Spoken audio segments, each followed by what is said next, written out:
किती छान झाली ना बनवलेली लापशी. बघितल्यानंतर तोंडाला पाणी येतं आणि खाऊशी वाटते.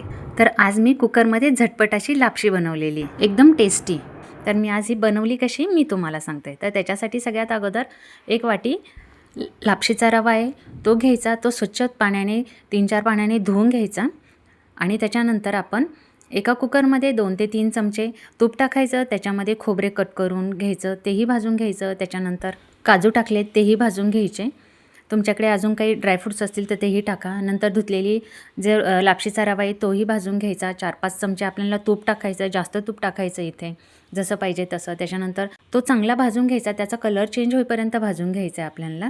इथे कलर चेंज झाला आहे, रवा भाजला गेला आहे आणि त्याच्यामध्ये आपल्याला 1 वाटी लापशीला 2.5 वाटी पाणी टाकलं आहे. इथे गरम पाणीच टाकायचं. तळून घेतलेले ड्रायफ्रूट्स टाकायचे. नंतर 3 शिट्ट्या करून घ्यायच्या आपल्याला. कुकर थंड झाला आहे आणि इथे छान असा आपला लापशीचा रवा शिजला गेला आहे. 1 वाटी लापशीच्या रव्यासाठी आपल्याला 1 वाटी गूळ टाकायचा आहे, म्हणजे छान अशी टेस्टी लागते, गोडवा पण छान लागतो. तर हे चांगलं मिक्स करून घ्यायचं.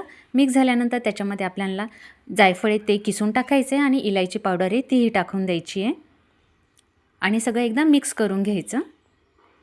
आता हे मिक्स करायचं आणि चांगलं शिजून घ्यायचं आपल्याला. त्याच्यातलं गुळाचं पाणी होतं ते थोडंसं आटून घ्यायचं आणि व्यवस्थित असं आपली लापशी तयार होते. तर इथे तयार झाली आपली छान आणि मस्त अशी लापशी. बघता क्षणी खाऊशी वाटते. तुम्ही नक्की ट्राय करा. आवडलं तर लाईक, शेअर आणि सबस्क्राईब करा.